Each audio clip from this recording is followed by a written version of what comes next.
Hey YouTube, welcome to Clicks Corner. I'm coming at you today with a review of the Thor Dark World strategy. This is basically a two-figure set with... This is where you get your bystanders from in Heroclix now. This one was released for Thor the Dark World, obviously. And basically you get two figures, a map, 2 dice, and your bystanders. So in here are Iron Jar and Dark Elves. So I thought I'd just do a quick review on it, and yeah, so let's bust it open. I have already taken a quick look some months ago, but I haven't really shots in it. So, because first of all we have our Thor and Malekith figures. We'll start with them. We'll start with Thor. So,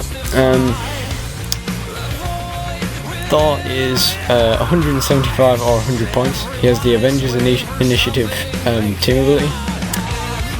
He's number 101 in the set. He has the Indomitable ability, the Flight ability, and 8 range. You can't really see his dial so well because of the lighting here, but starts off with 10 speed, 11 attack, 18 defense, and 4 damage.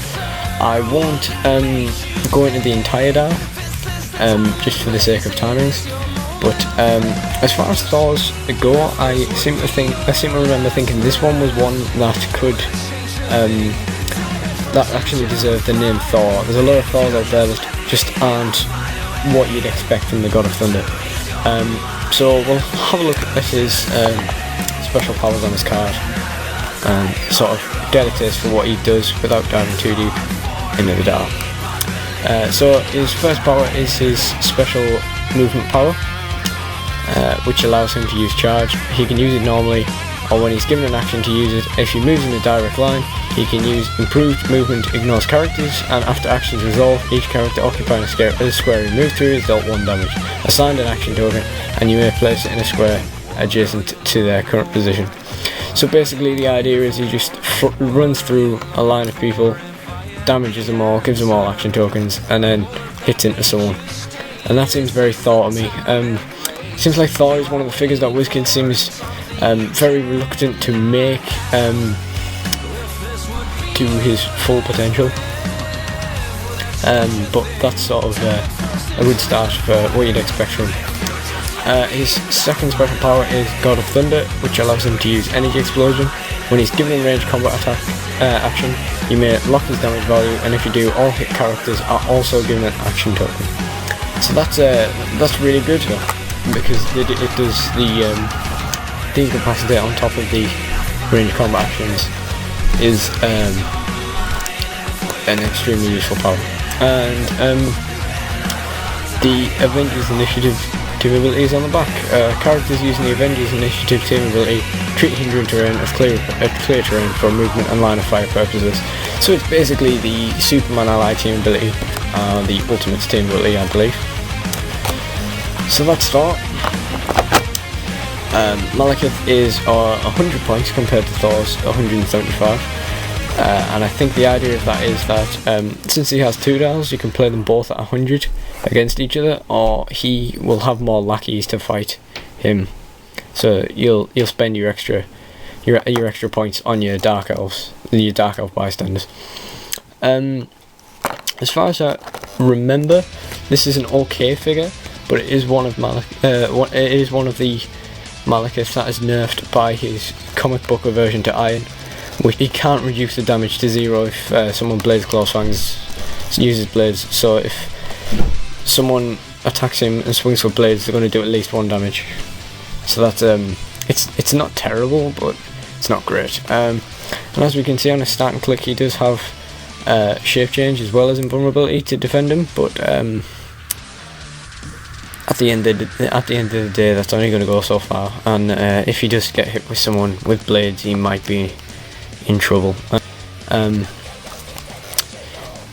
He's also not indomitable, so he can't really go one-on-one with Thor, who is indomitable, because willpower is such an important part of the game now, and this is going to be a hell of a grind for the Malekith player. But he does have super strength, and he is 100 points, so he can use ultra heavy objects. And we'll take a look at this special speed power that's showing in his dial, which is Away From Me as Guardian, which allows him to use Force Blast and Sidestep. I love a good bit of Sidestep, so that's fine by me. And he's also got a special damage power later on that allows him to use Mastermind, Shape Change and Super Senses.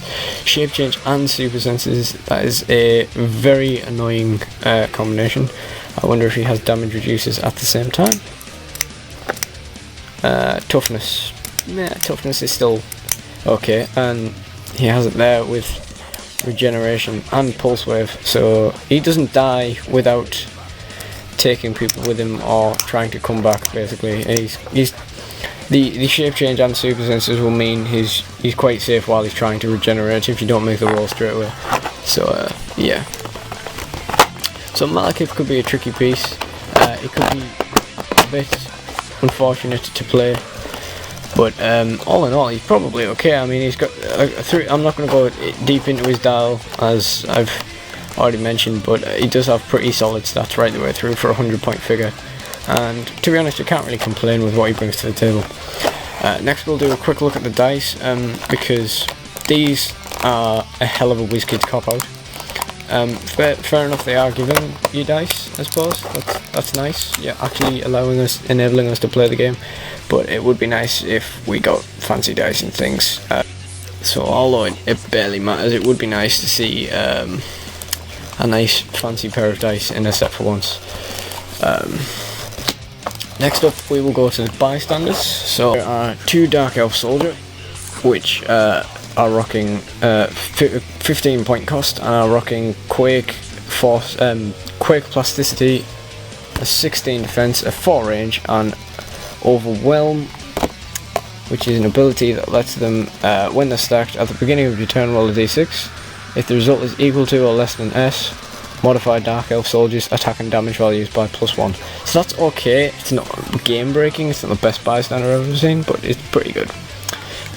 Next we just have standard Dark Elves here, and they are M at 6, so that's pretty good, and you get 6 of them. And their Horde ability is, when stacked, Dark Elf can use Empower. When M, close combat attacks deal penetrating damage. So they only have 1 damage, but you know, penetrating damage is penetrating damage at the end of the day. Dark Elf Scout here, which are rocking, looks like stealth and combat reflexes, and a damage power which, when M, opposing characters within 3 squares can't use stealth. That is extremely good, but you know, after 3 hits this isn't going to be turning off stealth anymore. That's the only limitation with it, but as long as it stays there. I mean, it's got 17 defense with combat reflexes. That's not great, but it's not terrible either, and turning off stealth for any number of points is pretty good, but for 15 points, that's extremely good. And on the other side, we have 3 Dark Elf Warrior. These are the most expensive piece, at 20 points a piece. Charge and toughness, and a damage power of, when stacked and using charge, characters that take damage are knocked back S squares. So that's not so bad.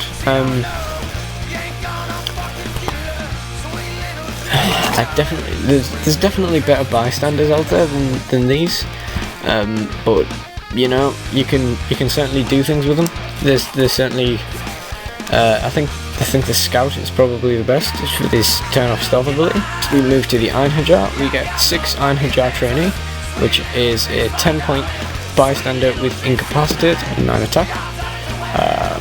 And when M and within 8 squares, character named Einherjar Captain or Einherjar Lieutenant, Einherjar Trainee may be given close combat action as a free action. Close combat actions are always great, as they're always great as free actions, so this would be very nice for these to pull off at 10 points. Because 9 attack is not bad for 10 points, can't argue with that. At the top here we have Einherjar Soldier, but we will move to this side, where they also are. And these don't rock an attack power, but they've got toughness for 15 points, and a damage power of, when stacked, at the beginning of your turn roll a d6. If that roll is less than S, Einherjar Soldier can use Flurry. When M, Einherjar Soldier can use combat reflexes. So it can be rocking a combat reflexes and toughness defense. It can also be used in flurry, but at the end of the day, 15 points. I'd probably rather use the Dark Elf Scout just for his ability, to be honest. He's already got the combat reflexes, and fair enough he doesn't have the toughness, but toughness barely helps you with bystanders, because it only really helps you if you get hit for 1 damage of course, because otherwise you're just going to die anyway. Next up we have Iron Lieutenant. I love a bit of sidestep and combat reflexes on this one. This is 15 points. Something tells me this is going to gravely one-up the Iron Soldier. Well, let's take a look. When stacked, other friendly characters whose name contains the word Iron Jar and are phrased adjacent to Iron Lieutenant at the beginning of the turn modify their speed value by +2. That's pretty good. As far as I'm concerned, this runs rings around this for your 15 points. I do love a good bit of sidestep. And finally we have the Iron Jar Captains, Precision Strike and Toughness for 20 points, can't really argue with that, 10 attack and 2 damage. I've also got 3 range, just on the off chance that helps, sometimes it does. And let's take a look at the power. When stacked, Iron Jar Captain can use Leadership, when Iron Jar Captain can use Empower. And that's pretty good, so for 20 points you're getting, for 40 points you're getting Precision Strike and Toughness with 2 hits, as well as if you play all 3 for 60 points, you'll get Empower as well, and that's pretty handy power. It's one of the wonderful new pink powers, and yeah. So the bystanders are pretty good, but they could certainly be better. And finally, we have the Thor the Dark World map, which is actually made out of sort of card. It's more of a, rather than being a paper mat, it's like a hard cardboard material. Okay, so the map with it is a standard 2-person strategy game map. It is basically 6 squares across. Very, very small map, because since it's designed for the one-on-one between Thor and Malekith, basically. There's plenty of blocking terrain around, which means it's sort of you can play around with your bystanders and stuff. Like your lieutenants could be playing with this with their sidestep. Like they could be swinging at something here from like 3 squares away and then sidestepping there. Yeah, it looks like a fun map, but because of the material it's made out of, this bit doesn't really sit down properly. I suppose if you put like a heavy book over it and flatten it out, it's fine, but right now it's a bit of a nuisance. I don't know if I'll ever play on this unless I use the actual design strategy game. So all in all, I think this is a fairly reasonable set, with just the standard WizKids criticisms of there's a quick start guide, but there's no rules book. Also, standard complaint about then being no powers and abilities card.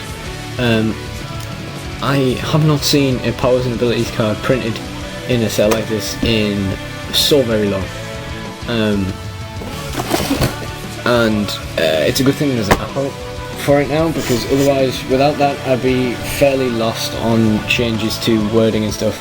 As far as the figures go, 2 very well crafted dials. I cannot complain about the quality control. These are actually 2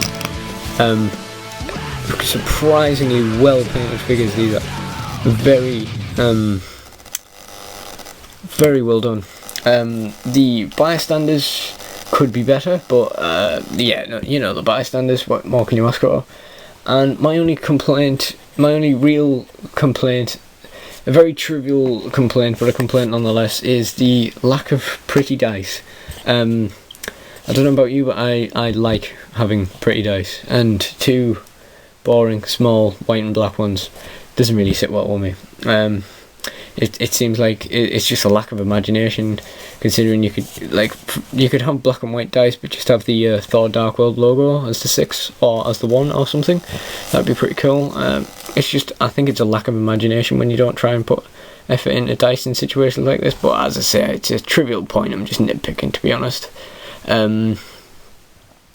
yeah, it's just something that would add a bit of extra value to the box without it